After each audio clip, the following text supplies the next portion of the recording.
Hi, this is Candy from CG Applique Patterns. This is video 8. Let's start stitching.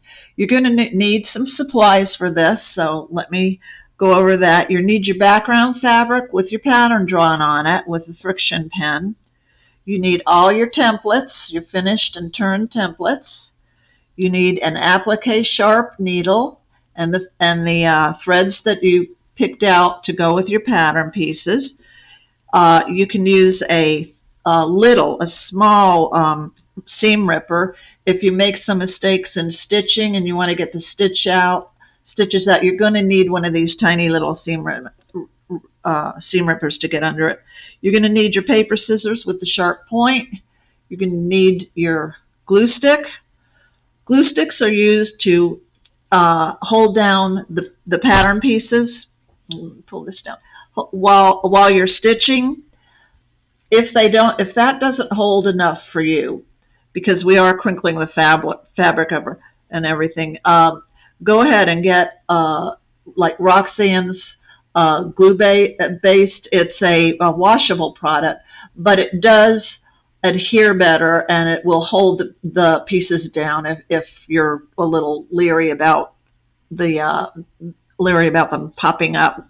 Okay, the next product we're going to use is called Fray Block, and it is a very, very soft fray checker. It secures the edges, but because these edges we want to keep very soft and pliable, this is what I use because it is pliable. It's not like some of them that are almost like plastic when they dry. And that's what we need. It's a good idea to get one of these empty nail polish bottles too, because you can take the Fray Block and squeeze it in here. It looks like water. It's clear. And it has a brush, and you can use the brush to brush on the fabric, and I'll show how we do that in a second. So either one of those products and the Roxanne's can be found on Amazon, and there's a couple other quilting sites that carry these. Okay, let's get started. I'll move some of these out of the way so you can see what I'm doing. Okay. The first thing when you put a piece down, and we're putting them down in order just like we did when we auditioned the fabric, is you are going to cut out the freezer paper from behind the template or the pattern piece. And the reason we do that is because, number one, you don't want to cut it out before you know where it goes. Otherwise, here's one that's cut out. You don't know what pattern piece this is. And on some of these don't have that many, but when you have 30, 40, 50 pieces, you want to know what you're dealing with. So don't do it until you're ready to glue it down and stitch it. Okay, the other thing is the freezer paper, although very, very hardy when we iron, is very, very wimpy when it gets wet. So if you want to soak these pieces to get some of the glue out, or if you are on a project that you can wash, when you do it like this, you won't even know this paper is there. It gets soft. It just kind of hangs around in there. It's not, and paper has been left in quilts for years and years and years with English paper piecing and the hexes and everything. There's paper in a lot of those quilts, and they do just fine. So I just wanted to let you know what that was. The second thing we're going to do is take my little bottle of Fray Block, and you just want to put it on like nail polish on all the blocks that have these deep curves and the pie-shaped backing, where we use that piece of pie to do it. These little ends of the pie here are very fragile, and we don't want them getting just fraying at any time in the future. So we just put a little bit on that, and that will keep those edges from fraying. So we do that for each pattern, and then as we go, we cut out the back. Okay, this one, I've already started stitching here. You can see the backs out. It really didn't need any Fray Block because it doesn't have any, serious curves. What you would do is start at a logical place, which is where it ends. Okay, this is raw edge right here, and it will be covered by 5 and 4. So I started with my, with my little knot down there, and you just hold the fabric. And you can see why we need to glue the pieces down, because you're wrinkling them. You're getting in all sorts of different positions here. And they might come up. This one has started to come up here. It doesn't bother me, but if that would bother you, either stop and glue it down again, or use the Roxanne's basting glue. Okay, so we're going to go all the way around here. When we get to curves, especially the curves that are serious here, we're going to take the tiny stitches, as you saw in the video, little smaller stitches here. We're going to end here and knot off on the back side of the fabric. We're just going to take some back stitches, and however you want to end it on the end, okay? Just put that away. Okay, the next piece, and I'm not going to glue all these down, but I will show you exactly where you place them. You would put your glue on, whatever it is. This is number 3. You put it in place. Okay, it's overlapping 5, which is good because actually it goes under 5, and it's coming over into 7. Okay, the next one will be 4. We're going to be putting it here. This is 4. Okay, now, some of your pattern drawing is not going to mesh up with your pattern pieces. That's okay. When we drew this, I told you it was a map. It wasn't like you had to be right on the dot when you're laying your pieces. Sometimes your pieces come out different than anybody else's would. That's fine, as long as it's not really, really different. But, use that. These are leaves. They can, if this is a little deeper than somebody else's, that's fine. But as long as they're in the right place for covering up the previous pattern piece and going into the right place for the next one. Okay, 5 goes over all of these. Now, this piece, since we put it on before 3, would tend to move or be a little bit too wide here. You've got a 1/4 inch. Remember, we got a 1/4 inch, but you don't necessarily need it all the time. A lot of times when you have these thin pieces that go over these raw edges, this one fits. But I had to trim it. I had to take a little bit off here after I stitched it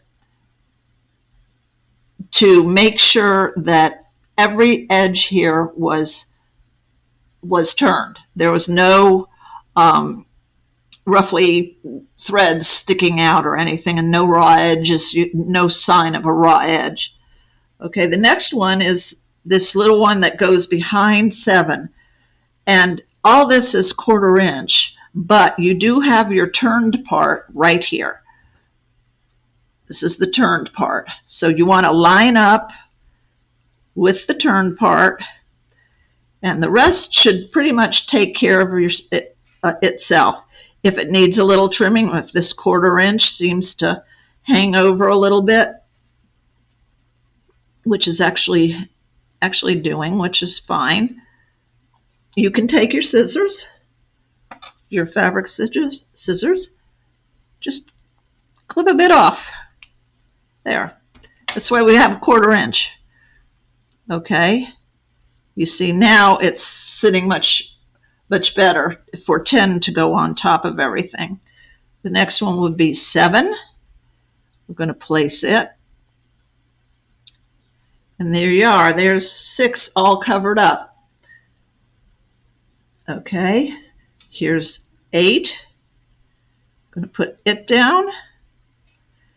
And you can see this 1/4 inch is hitting right here where it belongs. And there's your 1/4 inch underlap for 9. All right. Okay, now as I said, you're stitching 3, 4, 5, 6, 7. You've just glued and stitched this down. Here comes 9. And it has one raw edge and one turned edge here to go over. So just situate it. You can wiggle it around so it works, or trim it, or have to maybe push it in a little, whatever you have to do to make it make the edges disappear. And here's the final 10, which goes over all that bottom. This would be the last pattern piece you stitch. And everything here is turned edges. There's no raw anything showing. And that's, you finished now all your leaves. So we'll go to the flower pattern. The first one on is 11. So we put that on, and you see the turned edges. That's all the turned edge that is going to show. This all was, we had those dotted lines on the back of this one. Well, it's going to peek through here, but it's going underneath 12 and 13. So we get, there's 13, there's 12. Okay, you line them up. You've got your 1/4 inch going into 15. You've got your 1/4 inch going into 14 because they're going to go right on top. Okay, there's 15. Here's 14.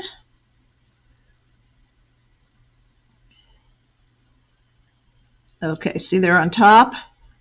This one's on top. Now I did this on purpose because I want to show what happens sometime.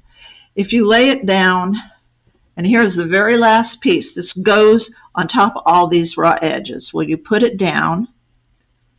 Lo and behold, this guy's sticking out. Something's wrong. You've got to pull it in.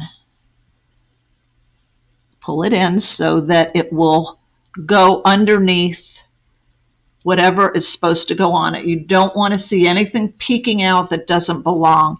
If you have to take something sharp and move it rather than your fingers, you can do that. You can just adjust it so it does go truly underneath that little piece. You can use all sorts of things as tools. You don't have to buy a pattern pusher under tool. You can use anything you want. So you would glue this down and stitch around, and now you have your finished pattern. It looks a little different than when it was all raw edges sticking out. It actually looks like a flower, not kind of like a big glob. And there are, well, here's the actual stitched finished one. I use different colors, but it's the same pattern. Everything fits. And there are 2 more patterns in this series that when you buy the beginner flower patterns, you'll get all 3 of these. Everything is done the same. Everything is all done. You have pattern number 1, 2, 3, 4, 5, 6. This one happens to have a long stem, and I'll show you how to do that. But basically, it's the circles that are what I'm trying to emphasize here, because you will have circles, and people really have a hard time with them because they don't end up looking like circles. They're lumpy. So I have a way of doing these circles. That's what the emphasis is here, and a little more layering. And then this is the third one where we go into something a little more difficult. We have more layering, and we have reverse applique, which I love. It's one of my favorite things. I use it in a lot of my patterns, and it's very effective. Reverse applique is when you not only turn the outside, you turn the inside too. And like this leaf piece could go straight over your background. It could be empty in here, or I call it caging, because on a lot of them it looks like a cage, where you actually put fabric underneath there. It's just a piece of fabric, any color you want, and you get a really nice effect. So I will be having some extra videos on there that will address these, so that when you buy the pattern, I'll have the entire instructions and all the videos you need to watch to do this all by yourself. So we'll see you next time. Bye-bye.